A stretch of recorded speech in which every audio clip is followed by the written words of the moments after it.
शिव पार्वती संवाद गरुड़ मोह। गरुड़ जी का काकभुसुंडी जी से राम कथा और राम महिमा सुनना। उपजय रामचरण विश्वासा, भवनिधि तर नर बने प्रयासा। तथा श्री राम जी के चरणों में विश्वास उत्पन्न होता है और मनुष्य बिना ही परिश्रम संसार रूपी समुद्र से तर जाता है। ऐस्यो प्रश्न विहंगपति कीन काग सन जाई, सो सब सादर कहियो सुनो उमा मन लाई। पक्षीराज गरुड़ जी ने भी जाकर काकभुसुंडी जी से प्राय ही ऐसे ही प्रश्न किए थे। हे उमा, मैं वे सब आदर से ही कहूँगा, तुम मन लगाकर सुनो। मैं जिमि कथा सुनी ब्रह्मोचनी, सो प्रसंग सुन सुमुखी सुलोचनी। प्रथम दक्ष गृह तब अवतारा, सती नाम तब रहा तुम्हारा। मैंने जिस प्रकार वह भव जन्म मृत्यु से छुड़ाने वाली कथा सुनी, हे सुमुखी हे सुलोचनी, वह प्रसंग सुनो। तो पहले तुम्हारा अवतार दक्ष के घर हुआ था, तब तुम्हारा नाम सती था। दक्ष जगे तब भाव माना, तुम अति क्रोध तजे तब प्राणा। मम अनुचरण कीन मख भंगा, जान तुम सो सकल प्रसंगा। दक्ष के यज्ञ में तुम्हारा अपमान हुआ, तब तुमने अत्यंत क्रोध करके प्राण त्याग दिए थे और फिर मेरे सेवकों ने यज्ञ विध्वंस कर दिया था। वह सारा प्रसंग तुम जानती ही हो। तब अति सोच भयो मन मोरे, दुखी भयो वियोग प्रिय तोरे। सुंदर बन गिरि सरित तड़ागा, कौतुक देख फिर्यो विरागा।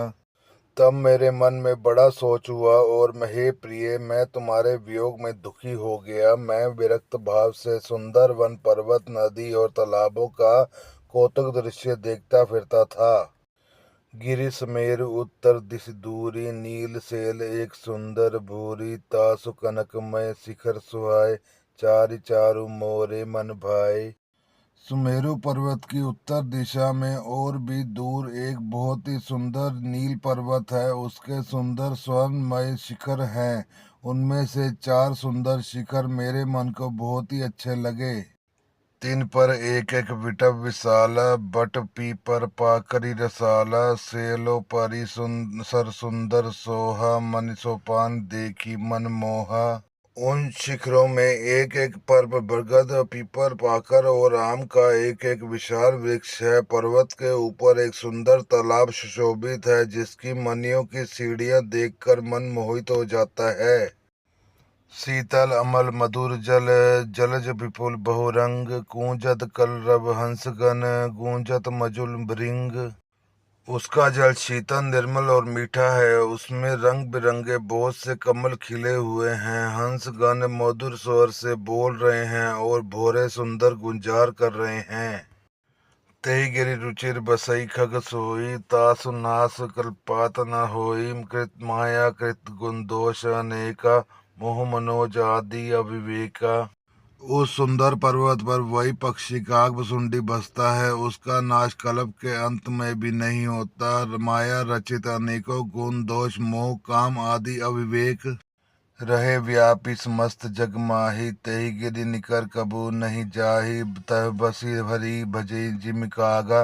सो सुनो उमा सहित अनुरागा। जो सारे जगत में छा रहे हैं, उस पर्वत के पास भी कभी नहीं फटकते। वहां बसकर जिस प्रकार वह काग हरि को भजता है, हे उमा, उसे प्रेम से ही सुनो। पीपर तरुतर ध्यान सुधर ही, जाप जग पाकारी तत् कर ही। अब छा कर मानस पूजा, तजी हरि भजन काज नहीं दूजा। वह पीपल के वृक्ष के नीचे ध्यान धरता है, पाकर के नीचे वे जप यज्ञ करता है, आम की छाया में मानसिक पूजा करता है। श्री हरि के भजन को छोड़कर उसे दूसरा कोई काम नहीं है। बड़तर कह हरि कथा प्रसंगा, आवै सुनी अनेक विहंगा। रामचरित विचित्र विधि नाना, प्रेम सहित कर सादर गाना। बरगद के नीचे वह श्री हरि की कथाओं के प्रसंग कहता है। वहां अनेकों पक्षी आते और कथा सुनते हैं। वह विचित्र रामचरित्र के अनेकों प्रकार से प्रेम सहित आदर पूर्वक गान करता है। सुनी सकल मति विमल मराला, बसे निरंतर जेते ताला। जबते जाई सो कौतुक देखा, और उपजा आनंद विशेषा। सब निर्मल बुद्धि वाले हंस जो सदा उस तालाब पर बसते हैं उसे सुनते हैं। जब मैंने वहां जाकर यह कौतुक दृश्य देखा तब मेरे हृदय में विशेष आनंद उत्पन्न हुआ। तब कछु काल मराल तनु धरि तय किए निवास, सादर पुनि रघुपति कुन पुण्य आयुष कैलाश।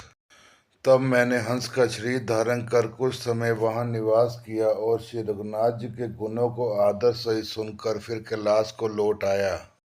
गिरजा कहे सो सब इतिहासा, मैं जय समय गयो खग पासा। अब सो कथा सुनो जय हेतु, गयो काग कपई खल कल केतु। हे गिरजे, मैंने वह सब इतिहास कहा कि जिस समय मैं काकसुंडी जी के पास गया था। अब वह कथा सुनो जिस कारण से पक्षी कुल के ध्वज गरुड़ जी का उस काक के पास गए थे। जब रघुनाथ कीन रन क्रीड़ा, समझत चरित होई मोहि ब्रीड़ा।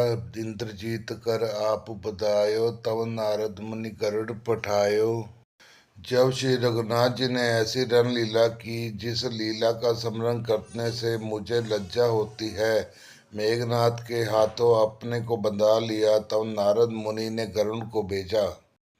बंधन काट गयो उर्गादा, उपजा हृदय प्रचंड विषादा। प्रभु बंधन समझो बहु भांति, करत विचार उर्ग आराती।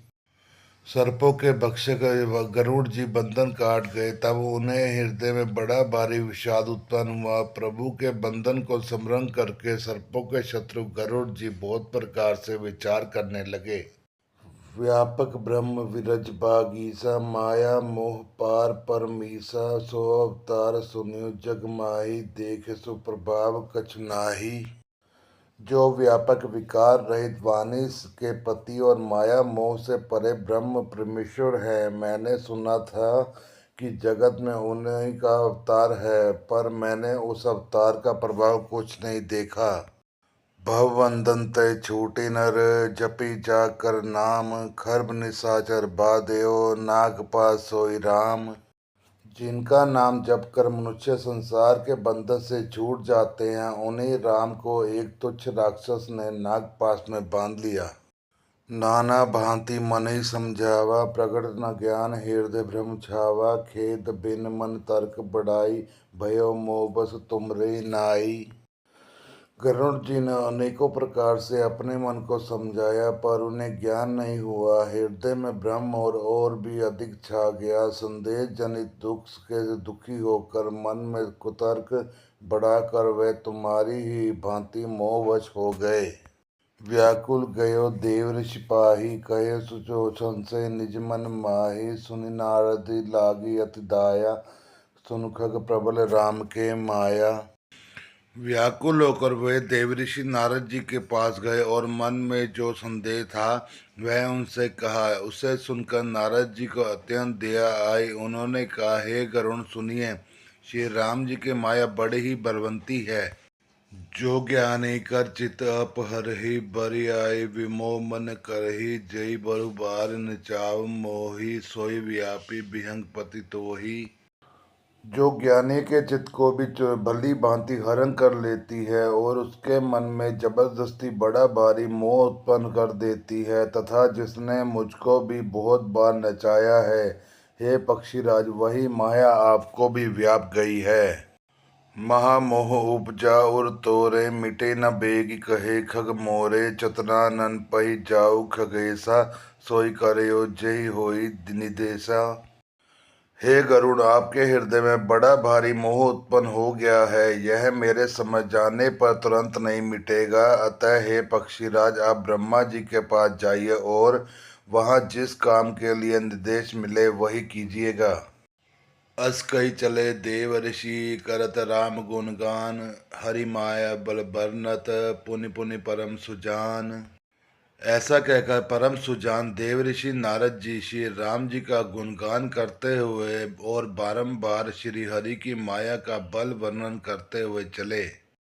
तब खगपति विरंचि पहि गयो, निज संदेश सुनावत गयो। सुनि विरंचि राम सिरुनावा, समझि प्रताप प्रेम अति छावा।